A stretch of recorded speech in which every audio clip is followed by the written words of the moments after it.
we're going to start by kind of talking through one of your articles that you wrote. We always kind of start our lives off with this, and I think it's a really cool way for our viewers to get to know the counselor and things that they're passionate about. And so this article is really about trauma. But it's called Do I Matter? A question that tells the story of emotional abuse and little t trauma. So, to start us off, why did you write this article and who did you write it to? Yes. Why did I write this article? I actually wrote this article because this question, do I matter, is one that is in my office often. And as I was thinking about kind of what article do I want to write, there's so many different kinds of topics that we address as therapists because we're practicing here at MCO. We cover so many different presenting issues, and our doors are always wide open. And so with that, you never know what's going to be sitting on your couch. So I found it so interesting that so many people ask that question, do I matter? And as I've sat with clients and we've dove into that topic, the biggest thing that came up was emotional abuse and little t trauma, which we'll define in a little bit. But I think as we kind of dive into this, I want everybody to know, do I matter is a question that so many people ask. And I even included in my article a funny picture from a movie that I like with Hitch with Will Smith. And I love this movie because I think it kind of puts this question into frame for us. Because do I matter builds this picture. I think most of us kind of stereotypically think of people who struggle in life, the people who don't really connect with others, who might struggle with friendships, or who are kind of the loners, right? Or who might not be the most attractive people or whatever, right? As we have this stigma that pops up when we think of this question. And that is a stigma that I just want to blast and punch in the face and say, no, no, there's so many people who ask this question, and it's any of us, it's all of us. And so really allowing anybody who's watching this to know that there's nothing wrong with you. It's not like because you're a nerd or anything. I'm a nerd. I read a lot. I do jigsaw puzzles in my free time. So welcome to the nerd club. But yeah, I think this is a question that many of us ask.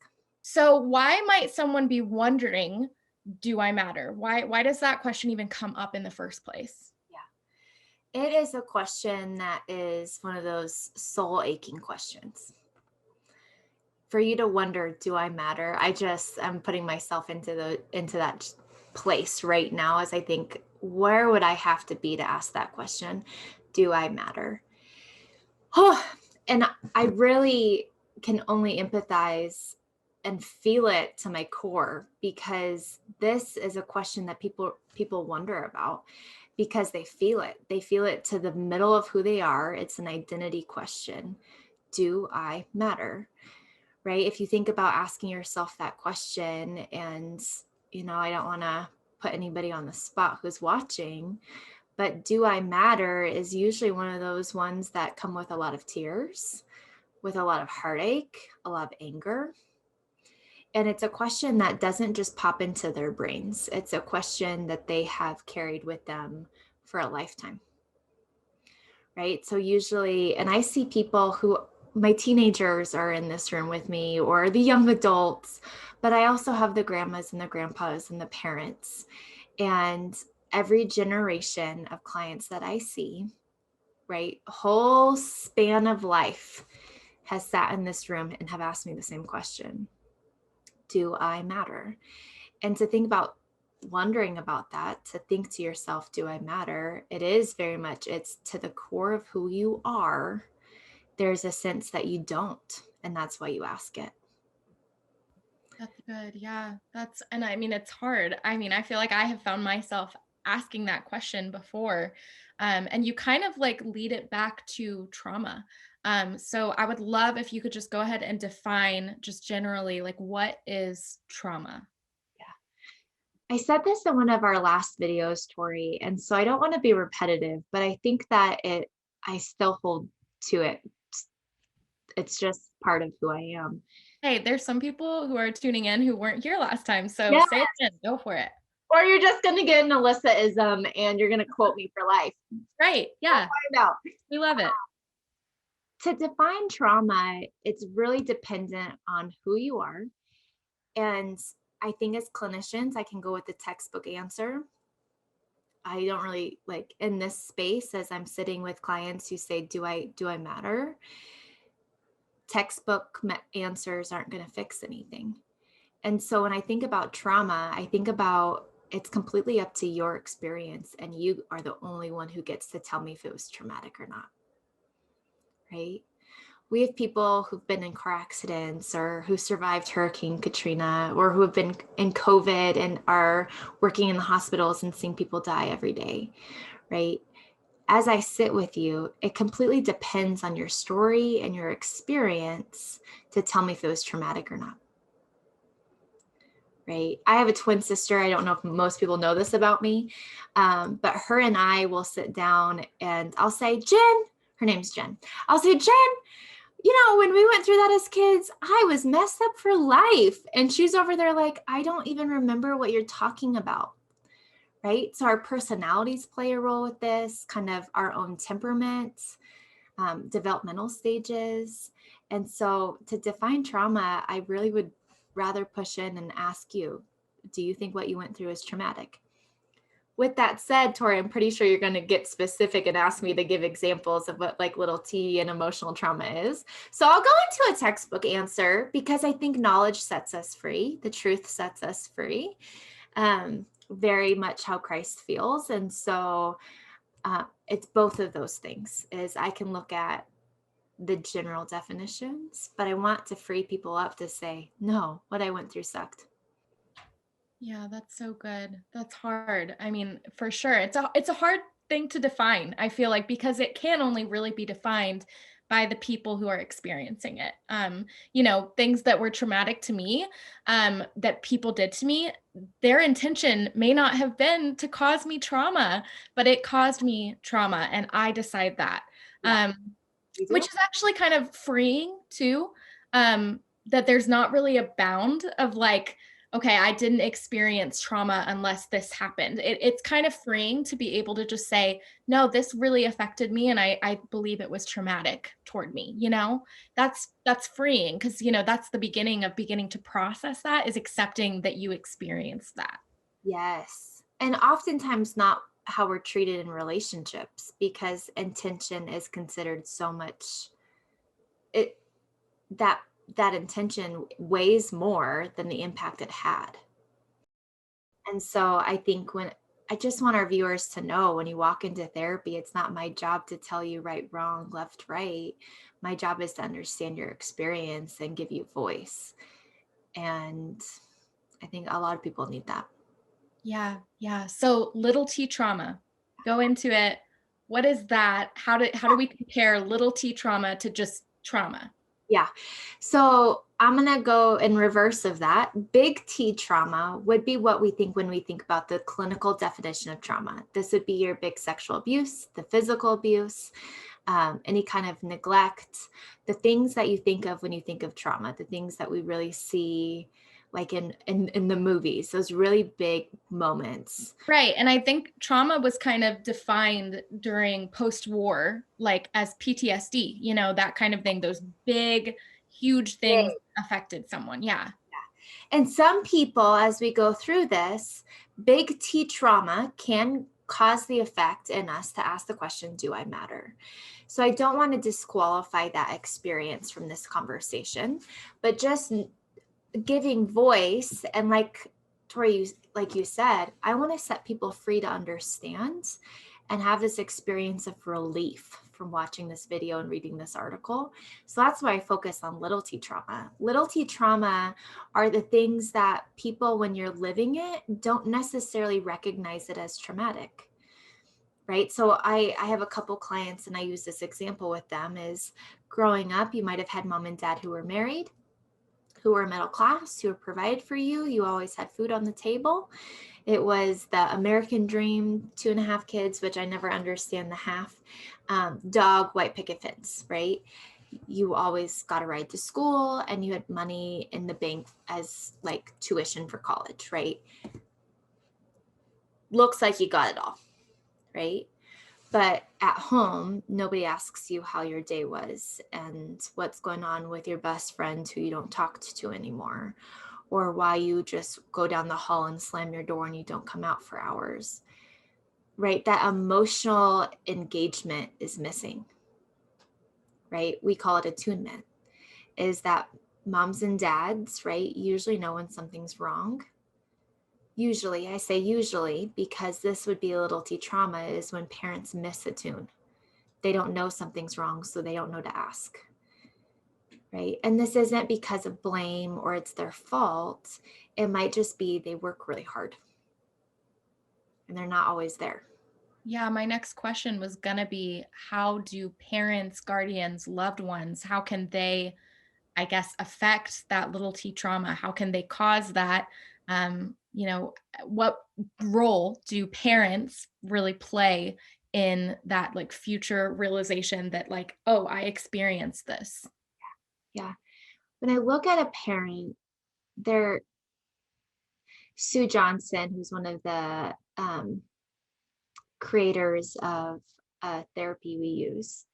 She describes it as being accessible, responsive, and engaged.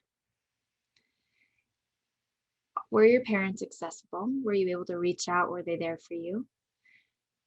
Were they responsive, right? You've got the parents who've got flat affect, which is totally okay, right? We've got all of the resting mean faces, right, in the world. And, those are okay. It's not about changing who you are. It's about responding to your kid when they need something, right? When they fall out of the tree in the backyard and they're yelling, that you come running to check in on them and make sure they didn't break a bone, right? You respond to them. The other piece is this emotional engagement. Is that, right, Tori, as you would tell me something that's going on, you'd have my full attention. I'd be fully engaged with you, right? And it's a felt sense, right? It's how the child feels and experiences mom and dad. Were they available? And so thinking about those things, there's a lot of flexibility in this too, right? I think about the new moms who might have the screaming baby and the older siblings like, okay, well, I'm gonna just go make a peanut butter and jelly because mom's too busy, right? Like there's flexibility and resiliency inside of us. But really, when I look at little T trauma, I could talk about this all day long. Without those ARE, without those three things, people feel desperately alone. Do I matter? Yeah, and that's a hard question to be asking when you're a child. Really, you don't even realize that you may be asking that question. You might not even realize you've been asking it for years. And you might be sitting on my couch after a breakup and you thought you were going to marry this person and you are falling apart, right? And you're asking, do I matter? Do I matter? Do I matter? And as we dig into it further, it goes beyond that breakup. It goes beyond the marriage infidelity. It goes beyond a divorce or a lost loved one. And it goes into, oh my goodness, you have been asking this question your whole entire life. That's so good. Yeah. Yeah. So if someone is tuning in today, they've been asking, do I matter? Maybe they're just now realizing that they've been asking that question for years. What do you recommend that we do about that? Yeah. I put this in my article. There's like three things that I really encourage people to do. I, you know, I always put a nugget of therapy in there. I truly believe in therapy as somebody who's been in it myself. Um, right? Even being forced by my mother when I was a child and I was so mean. I called my therapist. I told my mom, I was like, she looks like a dinosaur from the land before time. And, like the things that we say as kids, but therapy saved my life. And so I say that as a person myself, but also a therapist, is to have somebody, because in the middle of it is emotional neglect. You're not getting what you need. It's just what that means. Sometimes we can't rely and lean on to the people around us because our need might be greater than they're able to supply, especially while we're still healing. And so really leaning into the professionals who know how to meet your need, who know how to be there for you, and who know how to help you heal from trauma. I think that's huge. I also say curiosity and kindness. When we go through traumatic things, usually the first thing we lose is kindness towards ourselves, right? We have less patience, we start judging ourselves, our self esteem decreases. And so, really practicing some self compassion, I think that's huge. The last thing I said is finding loving people, right? So, this isn't necessarily getting your needs met like in a one other person, because we can't do that except for through Jesus. But God puts people into our lives that actually can be healing towards us. This would be like an a spiritual mother, spiritual father, a spiritual older, wiser other, right? And Cloud and Townsend are some psychologists who are here in the US, and most people know them because of their book called Boundaries. They wrote a book called Our Mother Ourselves. And this book is can be really intense, and it looks at little t trauma. It looks at the attachment we have with our moms, but they so gently write it at the very beginning before you dive into all of that stuff of, hey, you might have gone through some things in this stuff because mom's not perfect. She's not Jesus. No one will ever be perfect. That's okay. That's okay. But God created us to be a redeemed people. And he often redeems our process and our story by bringing people in who can give us the things that we missed as kids. So I always like to encourage that is, the balance of having a helping, wise therapist while finding somebody who can be in your life who can meet those needs. This is going to help you heal the past. This is going to help you get the needs that you've always needed met today. Yeah, that's so good. Yeah, for sure. We'll link that book, you guys, in the description for you guys to look into if this is something that's resonating with you. But Alyssa, just kind of to close out the conversation around this article, what's a last piece of encouragement that you would like to give to someone who's tuning in, who is asking that question, who is feeling just the weight of all of that right now? Yeah. I think back to the phrase of emotional neglect is that feeling of being alone. And I want to encourage just anybody who's watching this that might be on their living room couches or at work right now. If you feel alone, know that there's people who are here to help and who can love you and help take care of you. And that can be a therapist for a time, right? It can be Jesus Christ who died on the cross for your sins, right? There are people and a Jesus out there who's just so ready to embrace you and allow that in. Reach out for help if you need it. And know that the question of do I matter doesn't have to be a question you'll carry for the rest of your life. There can be freedom from that. That's beautiful. Thank you for sharing that with us, Alyssa, and just your tenderness and responding to that question. I think that that is so needed for so many people. So thank you.